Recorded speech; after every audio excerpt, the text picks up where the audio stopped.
안녕하세요. 저는 40대 여성으로 남편과 애들을 키우며 그럭저럭 평범하게 살아가고 있는 주부입니다. 평소 이 채널의 애청자이기도 하고요. 제가 시집살이 고부관계 등이 그닥 좋은 편이 되지 못해서 늘 이 채널을 통해 남들은 어떻게 행동하고 사는지 많이 엿보며 살았었는데, 이번엔 제가 저같이 채널을 시청하고 계실 분들을 위해 제 일화를 들려드리며 조언을 드릴 차례인 것 같네요.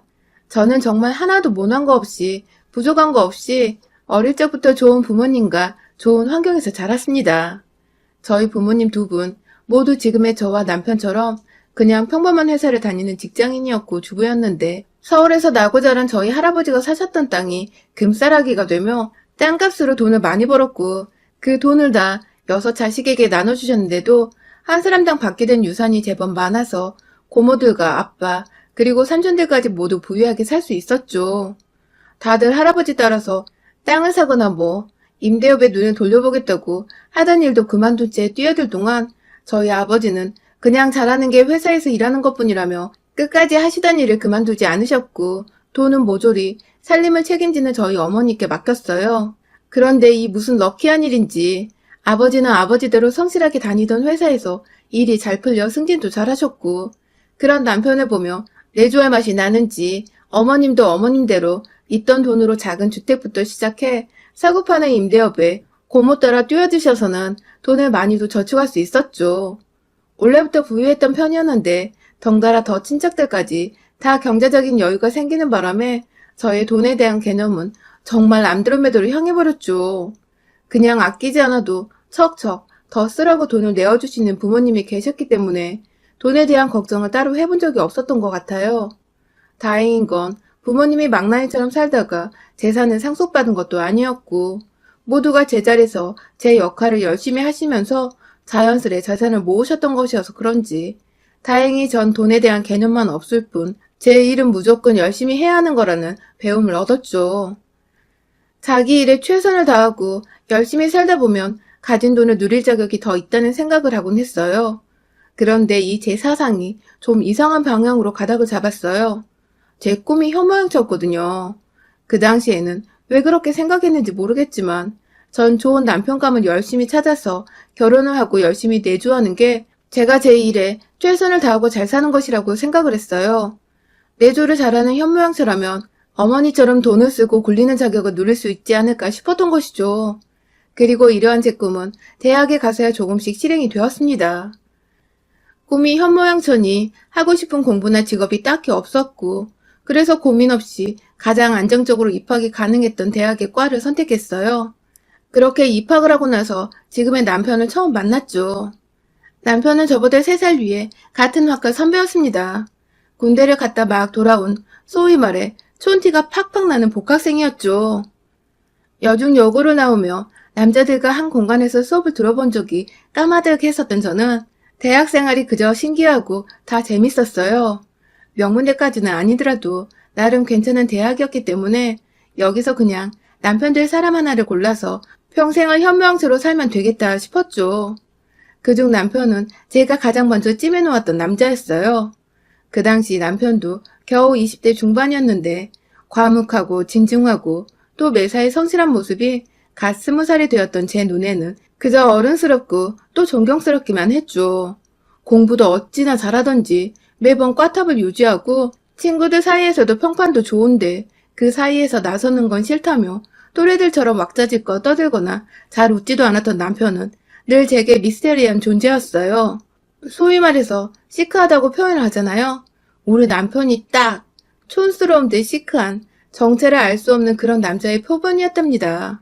그런데 이런 남편과 어떻게 부부가 되었냐고요? 바로 오해 때문이었어요. 남편의 친구였던 저희 학과 한 선배가 저를 짝사랑한다며 고백을 하려고 한 적이 있었어요.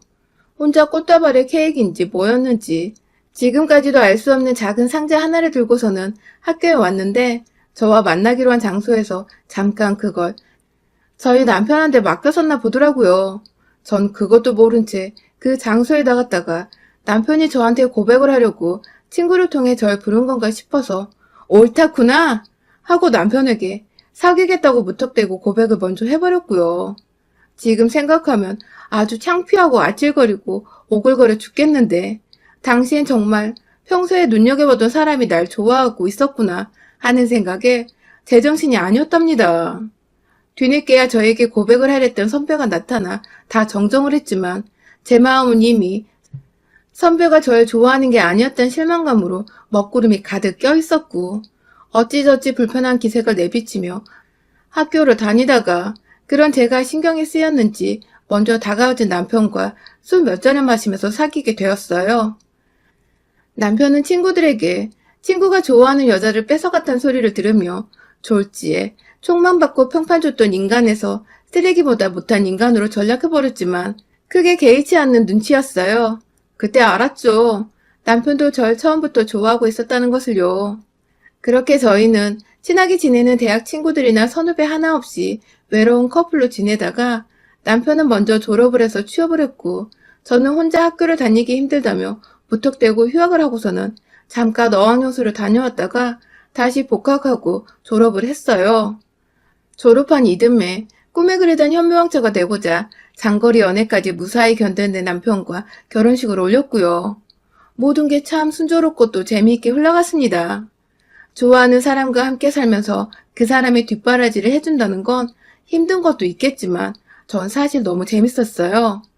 제 손을 거치지 않은 곳이 없는 남편의 모습에 아침마다 출근을 시키며 어찌나 뿌듯하고 행복하던지.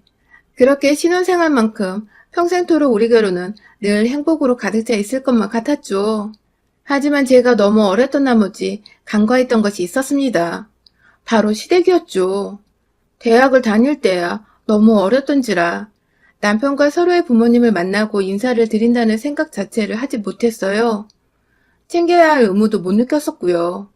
그러다가 자연스레 어학연수를 가게 되면서는 장거리 연애를 하다 보니 당장의 애인인 남편과 연락을 한번 하기도 벅차 다른 식구들 생각은 전혀 못했고요. 그 후 한국으로 돌아와 결혼 얘기가 나오면서부터 자연스레 서로의 가족들에 대해 알게 됐고 또 소개시킬 자리를 뒤늦게야 만들게 되었는데요.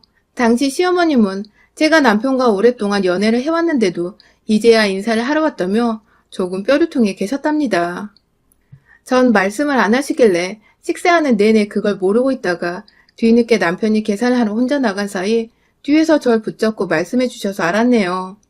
이렇게 할 말을 툭 내던지시는 시어머니의 성격은 그때 더 예상해봤어야 하는 건데 전 또 제가 어려서 잘 몰랐다면서 그날 시어머니 앞에서 한참을 죄송하다고 앞으로는 자주 연락을 드리고 찾아뵙겠다며 잘못한 것도 없는데 죄송하단 말을 몇 번이고 했었네요. 그 후 전 정말로 결혼식을 올리기 직전까지 시어머니께 자주 연락을 드리며 밖에서 밥을 먹던 카페를 가던 자주 만나 뵈었고요. 그런 제 정성에 시어머니도 좀 기분이 좋아지셨는지 남편에게 말을 잘 해주셔서 남편이 오히려 절 더 많이 사랑해주고 고마워해줬죠. 그런데 모든 게 완벽했던 결혼식까지 마무리를 짓고 신혼집으로 입성했던 날, 그날부터 뭔가 삐그덕거렸어요. 여행은 끝마치고 집에 도착해 각자의 부모님께 도착했다는 인사를 드리고 있는데 시어머니가 남편의 수화기 너머로 절 급하게 찾으셨어요. 전화를 건네받아 무슨 일이시냐고 물어보니 시어머니는 대뜸 시댁에 먼저 연락을 해야 하는 거라며 친정 어머니와 통화하고 있는 제게 전화를 당장 끊을 것을 요구하셨어요. 부부가 함께 수화기를 맞들고 시부모님께 예의를 갖춰 전화를 올린 후 그 다음에 친정이 전화를 하는 게 맞다면서. 신혼여행 후 긴 비행으로 피곤해 쩔어있는 저를 마냥 훈계하시던 시어머님은 그렇게 제가 정말 친정과의 전화를 끊고 나서 네네 하며 수긍적인 대답을 몇 번이고 올린 후에야 푹 쉬어라 하는 말과 함께 전화를 끊으셨습니다. 이게 무슨 경우인가 싶어서 어이가 없는데 신혼부터 시댁 문제로 남편과 싸우거나 얼굴을 붉히고 싶지 않아서 겨우 참아냈네요. 그 후 시어머니와 잦은 왕래가 있었던 것도 아니었지만 친정처럼 시댁도 서울에 있었기 때문에 절 불러내면 만나야 하는 일이 많았어요. 소위 며느리들이 모두 힘들어하는 김장 담글 때 불러내시는 거 기본이었고요. 동네 아주머니들과 주민센터에 가서 노래 교육을 받으시다가도 픽업을 하며 차 있는 저를 불러내기도 하셨어요. 매주마다 수업이 끝나면 말이죠. 상견례하고 결혼식 할 때 저희 부모님 옷차림이나 하객들의 수준을 보셨는지 재산도 딱히 없으셨고 변변찮은 직장을 다니는 것도 아니셨던 저희 시아버지와 시어머니는 그날 많이 기가 죽어 계신 것 같았었는데 결혼을 하고 나니 돈 많고 잘난 며느리를 뒀다며 제 덕을 아주 톡톡히 보려 하시더라고요. 그나마 남편이 시아버지를 닮은 건지 우리 시아버님은 점잖으시고 말도 별로 없는 과묵한 편이셔서 저와는 집에서 다 같이 밥을 먹을 때 말고는 딱히 볼 일도 없으셨고 얘기할 기회도 별로 없었지만 시어머니는 달랐어요. 잊을만 하면 전화가 와서는 주민센터 픽업을 마주라 하시고 잊을만 하면 뭐가 먹고 싶다면서 데리러 와달라느니 혹은 차려놓으면 저희 집에 오겠다는 말을 하시며 마주칠 일을 꾸역꾸역 만들어내셨죠. 전 이게 다 며느리가 생겨서 어머님도 신이 나니까 그런 거라 생각했어요. 이렇게 다가오는 게 어머님 또래분들의 방식이라 생각을 해서 웬만하면 다 들어드리고 맞춰드리려고 노력을 했죠. 딱히 금전적인 걸 바라는 것 같지도 않았기 때문에 이 정도 인사치레를 하면 왕래하는 정도는 거뜬히 해드리겠다고 마음을 먹었어요. 신혼 초에만 이러다 마실 거라 생각을 했으니까요. 그런데 제 생각은 완전히 빗나갔어요. 그로부터 애를 가지고 낳기까지 무려 7년이 넘는 시간 동안 우리 시어머니는 참 한결같이도 절 달달 볶으시면서 찾으셨습니다. 저희 집이 시댁과 아무리 차를 타고 가도 최소 30분 정도는 걸리는 거리인데 시어머니는 그런 수고와 노력은 생각은 안 하시는지 가까운데 바쁜 척하지 말라는 말과 함께 절 불러내신다든지 저희 집에 오고 싶은데 차가 마땅치 않으니 데리러 오라며 제가 왕복으로 시댁에 갔다가 어머님을 모시고 다시 저희 집으로 오는 등 불필요한 시간 소모를 많이 하게 만드셨죠. 제가 결혼은 빨리 했지만 임신은 좀 늦게 한 편인데요. 겨우 얻은 아이라 시어머니도 조심스러웠는지 임신했을 때에는 전처럼 잘 불러내시진 않으셨지만 무턱대고 저희 집에 찾아오셔서 제가 잘 먹지도 않은 반찬거리들을 만들어 오신다든지 그러다 남편도 저도 아무도 그 반찬을 먹지 않고 남겨두면 시어머니 정성 무시하는 거냐며 남편까지 불러내 저희 앞에서 만들어 온 건 제때제때 해치워 놓으라고 잔소리를 하기도 하셨습니다. 안 만들면 시간도 절약되고 저희는 억지로 안 먹어도 되고 좋은데 시어머니는 굳이 저와 남편이 사는 모습을 보고 싶다는 이유로 집에 일거리들을 만들어 오곤 하셨죠. 점점 그런 시어머니의 막무가내 행동들이 제 힘에 붙였지만 전 또 저대로 그것마저 아들을 향한 사랑이시겠지 하며 최대한 좋게 생각해보려 했습니다. 안 그럼 싸우고 완전히 등지고 사는 방법밖에 없었으니까요. 그러다가 남편이 회사 발령이 나는 바람에 경남 지방으로 내려가게 되었습니다. 남편 혼자 보낼 수가 없어서 저도 아이 데리고 서울을 떠나기로 결심을 했죠. 그렇게 얼떨결에 저희 가족은 거의 10년을 나고 자란 서울을 떠나 지방에서 거주하게 되었어요. 그간 시어머니와도 당연히 왕래는 있었습니다. 명절이면 어김없이 저희가 서울로 올라가 부모님께 인사를 드렸었죠. 하지만 그것 말고는 시어머니도 거리가 부담스러우셨는지 절대 먼저 저희 집에 찾아오신 적이 없었습니다. 그렇다 보니 그 10년이란 시간 동안은 제게 오히려 자유스러웠고 또 편안히 제 가족들에게만 몰두할 수 있는 시간이었어요. 그 사이 둘째 아이가 또 생겨났고 그래서 친정엄마의 손길이 필요해 잠시 서울 친정집에 머무르기도 했었는데 이상하게 시어머니는 제가 친정에 있다고 하니 손주 보러 오는 것도 불편해하시고 그냥 잘 지내다가 집으로 돌아가란 말만 남기시더라고요. 그렇게 지방에 내려가면 한동안은 어머님이 아이를 못 보실 테니 조금이라도 보시라고 몇 번이고 친정에 오셔도 된다는 말을 전했는데 끝까지 거절하신 우리 시어머니. 그 후로도 굳이 먼저 보고 싶다는 말씀을 안 하시길래 전 저대로 시어머니 생각을 해서 지방으로 다시 내려가기 전에 아이를 데리고 시댁에 한번 들렸습니다. 그런 저와 아이를 보며 무지하게 반가워하시던 시어머니를 보니 저도 마음이 편안했고요. 그러다가 한 3시간 정도 후 곧장 KTX를 타고 지방으로 내려가야 해서 내려가려는데 시어머니가 나서는 제 뒤에서 뜬금없이 그러시더라고요. 인정머리 없는 년이라고요. 처음엔 잘못 들었나 싶어서 뒤돌아 물으니 썩 꺼지라는 말과 함께 홀로 안방으로 들어가셨어요. 옆에서 같이 당황해하던 시아버지는 애써 무시하란 말로 애두르며 절 황급히 밖으로 내보내셨고요. 기차 시간에 쫓겨 어쩔 수 없이 그냥 시댁을 나오긴 했지만 한 달 내내 기분이 나쁘고 찝찝한 마음을 지울 수가 없었어요. 그렇다고 먼 지방에서 서울로 굳이 전화를 걸어 수학에 대고 어른한테 따질 수도 없는 노릇이고 자연스레 저도 육아를 하느라 바쁘다며 그 일을 잊게 되었고 다음에 명절에는 또 아무렇지 않게 저를 대하시길래 어머님도 잊으신 줄 알고 저도 머릿속에서 지워버렸습니다. 그러다 올해 저희가 다시 서울로 올라오게 되었어요. 지방에 한번 내려갔다 3, 4년 후엔 다시 서울로 올 줄 알았는데 자꾸만 서울 발령이 다시 미뤄지고 기다리다 거의 10년이 지나고 나니 저희도 마냥 이렇게 살 수 없겠더라고요. 저보다도 아이들 교육을 생각해서 더 많이 고민을 했던 남편은 결국 일을 그만두기로 결심했고, 마침 중소기업을 운영하고 있던 친구가 서울에 있어서 그 회사로 이직을 하게 되었습니다. 월급이 줄어드는 경제적인 부분은 제가 친정으로부터 받을 재산이 있기 때문에 먼저 남편에게 걱정하지 말라며 오히려 남편이 직장을 그만두는 것에 찬성을 했어요. 그렇게 홀가분하게 지방회사의 모든 삶을 끝마치고 다시 서울로 올라온 그날, 그간 전세를 주고 있어서 다른 사람이 살고 있었던 저희 집을 새로 싹 인테리어 시공을 하기로 했죠. 그래서 저희 가족들은 모두 평수가 보다 넓은 친정집에 들어가서 임시적으로 살게 되었고, 저는 시공 중인 집을 왔다 갔다 하면서 전반적인 이사관리를 하게 되었어요. 남편은 퇴근 후에야 잠깐 이 집에 와서 같이 공사가 된 집을 보다가 함께 저와 친정집으로 가곤 했고요. 아이들 학교 전학시키고 다시 집수리하고 꾸미는 데까지 신경 쓸 것들이 정말 너무 많더라고요. 이걸 다 몇 주 사이에 빠르게 끝낼 수 있을까 싶어서 저는 아이들 학교 보내놓고 나면 방과 후까지는 친정 엄마한테 맡기고 온전히 집수리만 신경을 썼는데 며칠 전 시어머니께서 찾아오셨습니다. 저한테 미리 말씀도 없으셨는데 제가 여기 공사 관리를 하고 있다는 소리를 남편한테서 들었는지 제가 있는 걸 알고 오셨더라고요. 오셔봤자 죄다 공사판이라 마땅히 앉을 자리도 없는데 옆에 오셔서 팔짱을 끼시고는 집을 둘러보시던 어머님은 그렇게 반나절 내내 남편이 퇴근하고 집에 올 때까지 내내 제 옆에서 제대로 궁시렁거리고 제 기분을 더럽힌 채 서성이셨습니다. 그냥 제가 서울 올라와서 곧장 인사를 드리지도 않은 채 친정으로 들어갔기 때문에 화가 나서 그걸 표현 중이시란 생각이 번쩍 들더군요. 우리 시어머님은 그러고도 남는 분이시니까요. 저도 저 나름대로 바쁘다고 못 찾아뵌 건 잘못이었으니 눈치가 보였습니다.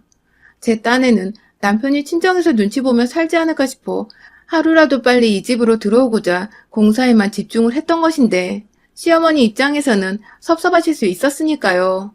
막 억지로 구석에 자리를 만들어 시어머니를 앉히고 중간중간 음료수도 사다 드리고 점심도 챙겨드렸습니다.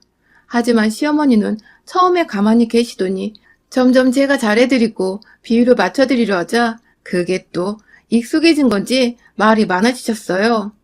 제가 살 집에 제가 선택한 인테리어 벽지를 보고 색이 고닥다리라며 궁시렁거리질 않나. 부엌에 저장 공간이 부족한 것 같아 선반 하나를 싱크대 위에 새로 달았는데 누가 거추장스럽게 부엌에 이런 걸 붙여놓느냐며 넌 애가 참 보이는 것처럼 센스도 없고 멋도 없다며 급기야 제 성격을 비하하기 시작하셨죠. 뒤에 인부들도 계시고 듣는 사람이 있는데도 무턱대고 절 흉보시는 시어머니 때문에 얼굴이 몇 번 빨개지기까지 했어요. 일부러 안 들으려고 멀찌감치 떨어져 인부들과 얘기를 나누고 있으면 꼭 옆에 찾아와서는 인부들을 향해 얘 얘기 듣지 말고 알아서들 시공을 하라고. 애가 지금 집을 다 망쳐놓고 있는데 얘기를 나눌 게 뭐가 있냐며 급기야 그 사람들에게 제 흉을 봤죠. 정말 너무 힘들고 지친 와중에 시어머니까지 이러시니 뚜껑이 여러 번 열렸습니다. 입 밖으로 정말 닥치시란 욕이 막 튀어나올랑말랑 하는 중이었어요. 그러다 남편이 집에 왔어요. 공사판인 집에 자기 엄마가 떡하니 서 있는 걸 보고 남편도 흠칫 놀란 눈치였어요. 남편한테도 제가 어디 있는지만 들었을 뿐 집으로 가겠다는 말을 안 하셨던 모양이더라고요. 일단 남편도 왔으니 시어머니만 그냥 보낼 수는 없고 그렇다고 나가서 저녁을 사드리자니 시간도 늦었는데 집에서 마무리해야 할 것이 있어 빠듯하고 결국 집에서 함께 배달 음식을 시켜 먹기로 했습니다. 시어머니께는 언제든지 좋은 음식은 나중에 또 사드릴 수 있으니 일단 내일 출근을 해야 하고 또 집에 가서 봐야 하는 아이들을 생각해서 빠르게 저녁을 먹기로 했죠. 그렇게 식탁도 없는 집에서 바닥에 쭈그려 앉아 중화요리를 시켜 먹었어요. 혹시 몰라 어머님을 위해 고추 잡채에 중화 비빔밥까지 주문해서 인원수보다 좀 더 여유가 있게 주문을 했고요. 그런데 처음에 주문 전화를 할 때부터 표정이 좋지 않으셨던 시어머니는 이내 음식들이 도착해 저희가 하나둘 수저를 들기 시작하자 완전히 기분이 상하셔서는 갑자기 밥 먹고 있는 저희 앞에서 뭐 이런 정신 나간 년이 다 있냐며 욕을 퍼부으시는 게 아니겠어요? 제가 정신 나간 년이라는 거예요. 시어머니를 앞에 두고 중국 요리를 시키냐고. 식탁도 없이 바닥에 쭈그려 앉아 먹게 하냐며 막 따지고 욕을 퍼부으시다가 결국 이건 너나 먹으라며 앞에 있던 볶음밥을 엎으셨어요. 하루 종일 서서 일하다가 시어머니까지 상대하려니 정말 미쳐버리겠더라고요. 누가 오라고 한 것도 아니고 이렇게 힘들고 휴식을 취할 것도 제대로 없는 거라니까 안 불렀던 건데 제멋대로 와서는 하다 그냥 보내드리기 죄송해 저녁을 사드리니 음식 투정까지 하고 앉아있는 우리 시어머니. 눈앞이 까마득해질 때 남편이 그런 시어머니를 향해 그만 좀 땡깡을 부리시라고 한마디를 거뒀고 그러자 시어머니는 더 불같이 화를 내며 마기를 갈기 시작했어요. 며느리 하나 때문에 아들놈도 이렇게 변한 것 같다며. 태생이 말수가 없고 진중한 사람이었는데 갑자기 그걸 며느리 탓을 하는 시어머니. 저한테 손가락질을 하며 네가 나를 우습게 알아서 생긴 일이니 네가 책임지라고 아들을 물어내고 급기야 이혼해서 내 집안에서 나가라며 쌍욕을 퍼붓는데 캬. 저도 해탈을 했는지 헛웃음이 나오더라고요. 그런 저를 향해 몇 번 손으로 제 어깨를 치는 시어머니께 앞에 놓여진 시어머니 드리려고 일부러 산 그 고추 잡채를 확 엎어버렸습니다. 하마터면 그릇채로 시어머니를 때릴 뻔한 걸 겨우. 그릇은 제 손으로 막았지만 그 사이 흘러내려 난리난 양장피 재료들로 뒤범벅이 된 시어머니는 음식에 든 특유의 겨자 소스 때문인지 여기저기 다 따갑다며 남편을 붙잡고 막 울먹이기 시작하셨어요.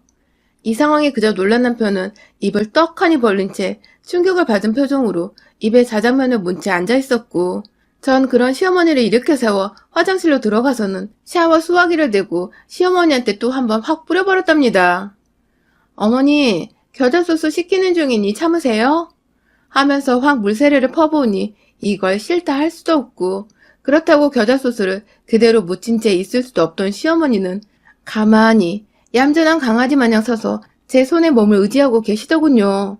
그렇게 그날 시어머니는 반정신이 나간 채로 한마디를 더하지 않으셨고 젖은 옷이 걱정된다는 남편의 도움을 받곤 시댁으로 무사히 가셨답니다. 저는 그런 시어머니께 냄새나서 같이 못 있겠다며 혼자 택시 타고 집으로 먼저 돌아왔고요. 나중에 남편을 통해 들어보니 시어머니는 가는 길에도 아들과 단 한마디를 안 나누셨대요. 집에 도착해서는 곧장 샤워를 하시고는 침대에 들어 누우셨다고 합니다. 그러게 그렇게 충격받을 거 좀 며느리한테 살갑고 친절하게 대하셨으면 그런 험한 꼴은 안 보셨을 텐데 왜 자꾸 안 해도 될 말을 해가며 귀한 집에서 쓴소리 한 번 안 듣고 자란 저한테 성질을 건드려서는 저도 몰랐던 저의 공격성을 확 끄집어내신 건지. 우리 시어머니 충격을 받으신 만큼 앞으로도 한동안은 좀 조심하시며 며느리와는 둘 수 있는 거리를 최대한 두고서 멀찌감치 떨어져 사시기를 진심으로 건강을 생각하며 조언드립니다. 여러분의 생각은 댓글로 남겨주세요. 오늘도 시청해주셔서 정말 감사합니다.